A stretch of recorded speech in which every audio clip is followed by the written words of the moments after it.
Let's get up to a fly with an advanced C2 level spoken English expression we all are struck up to be and try to getting up to fly with it or like to admonish you to land an undivided year with atmosphere safety to get the hang of it.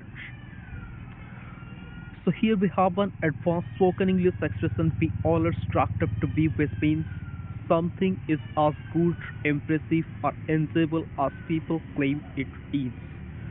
It's most commonly used in the negative, not all it's cracked up to be, to express that something is disappointing or not good, as people say it is and doesn't pass the high expectations. I meant to say that ये तभी use किया जाता है जब आप कहते हैं कि something is as good, impressive or enjoyable as people claim it is. मतलब आप जब कहते हैं कि कोई चीज़ उतना ही अच्छा, इम्प्रेसिव या फिर एंजॉयबल है जितना लोग उसे बताते हैं, जितना लोग पीपल क्लेम करते हैं, जितना बताते हैं, ये उस हिसाब से अच्छा है, जैसे बोलते हैं वैसे ही ये अच्छा है रियलिटी में.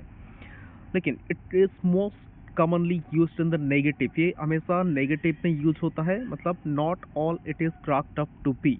पॉजिटिव में be all it's craft up to be use किया जाएगा. नेगेटिव सेंटेंस में not all it is craft up to be use किया जाएगा. नेगेटिव के सेंस में जब आप कहते हैं कि कोई चीज़ रियलिटी में उतना अच्छा नहीं है जितना उसे लोग बताते हैं. यहाँ पे लिखा है to express that something is disappointing.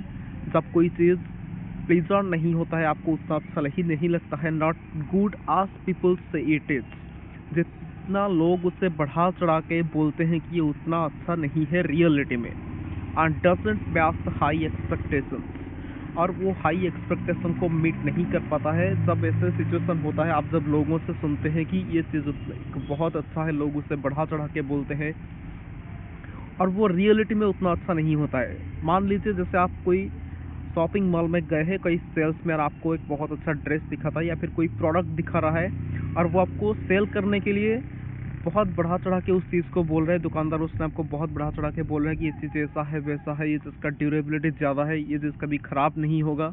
लेकिन आप जब प्रैक्टिकल में रियलिटी में उसे यूज़ किए तब आपको पता चला कि वो जैसे बोल रहा था उतना अच्छा नहीं है. मान लीजिए आप कहीं मूवी देखने के लिए गए हैं. मूवी से पहले जो प्रमोशन होता है वहाँ पे ऐसे बताया जाता है कि जो पेड प्रमोशंस होते हैं उसमें मार्केटिंग जो करते हैं वो बोलते हैं कि ये मूवी बहुत अच्छा है. लेकिन आप जब देखने के बाद आपको रियलाइज़ होता है कि ये जैसा बोला जाता था मूवी रिलीज़ होने से पहले उस हिसाब से उतना अच्छा नहीं है. मतलब आपका जो हाई एक्सपेक्टेशन था एडवर्टाइजमेंट को देखकर, उस हिसाब से रियलिटी में उतना अच्छा नहीं है मूवी. तब आप इससे कह सकते हैं the movie is not all it was cracked up to be. Movie को जैसा बताया गया था रियलिटी में उतना अच्छा नहीं है. So let's get the hang of some examples. So prior to getting up to a flat with some examples, so I have to take cognizance of the syntax. Syntax means structure of the sentence. Positive, अगर sentence positive हो तो आप कैसे बोलेंगे? मतलब आप एक situation मान लीजिए जैसे कि आपको कोई चीज़ बता गया ये बहुत अच्छा है और वो रियलिटी में भी उतना ही अच्छा है, तो ये पॉजिटिव सेंटेंस पे आपको कैसे सेंटेंस बनाना है? पहले subject plus be verb. Be verb means is, are, am, was और वेयर. ये as per the tense change होगा. अगर टेंस प्रेजेंट टेंस में है तो इज और आम आपको यूज़ करना है. अगर पास्ट में हो तो वाज वेयर यूज़ करना है. Plus all plus eat plus be verb. यहाँ पर भी इज और आम टेंस के हिसाब से ये बी वर्ब चेंज होगा. बी वर्ब अगर प्रेजेंट टेंस में सेंटेंस है तो बी वर्ब इज और आम रहेगा. अगर पास्ट में हो तो वाज और वेयर आएगा. Plus cracked up to be, ये सही होगा पॉजिटिव सेंटेंस. और नेगेटिव में subject plus be verb is are am as per the tense change होगा. Plus not plus all plus it plus be verb plus cracked up to be. This is the syntax. Now let's get the hang of some examples. Here we have the first example is Garmentizing on allowances at the takeout was not all it was cracked up to be. Garmentizing means eating, खाना. अब जो simple English में use करते हैं eating, और first English में एक word है gormandize. Gormandizing on elevenses. Elevenses means breakfast. जो सुबह का खाना होता है उसे कहते हैं इलेवेंसेस. आप सिंपल इंग्लिश में ब्रेकफास्ट कहते हैं, मैंने यहाँ पे एक नया वर्ड यूज़ किया है elevenses. Gourmandising on elevenses, breakfast खाना. Are that takeout. Takeout means जो ठेला लगा होता है बाजार में आप देखे होंगे उसे कहते हैं टेकआउट. जिसको एक जगह से दूसरी जगह पे मूवमेंट करके भी लिया जा सकता है, क्योंकि उससे व्हील लगा हुआ होता है, उसे ठेले कहते हैं। Gourmandising elevenses are the takeout, उस टेकआउट पे ब्रेकफास्ट खाना was not all it was craft up to be, उतना अच्छा नहीं था जितना बोला गया था। सपोज आप कहीं से सुन के आए हैं कि ये टेकआउट में खाना बहुत अच्छा है, इसलिए आप वहाँ पे खाने के लिए गए थे, लेकिन खाने के बाद आपको पता चला जितना अच्छा बोला गया था उतना अच्छा नहीं था। तो आपको सेंटेंस ऐसे बोलना है, gormandizing on elevenses at the takeout was not all it was craft up to be. Let's move on to the second example. Here we have fraternizing with that person was what it was cracked up to be, an amateurist. Fraternizing means to be friend with someone, किसी से दोस्ती करना. With that person was what it was cracked up to be, an amateurist. Amateurist means एक धोखेबाज, हरामी और बेईमान इंसान होता है, उसे कहते हैं amateurist.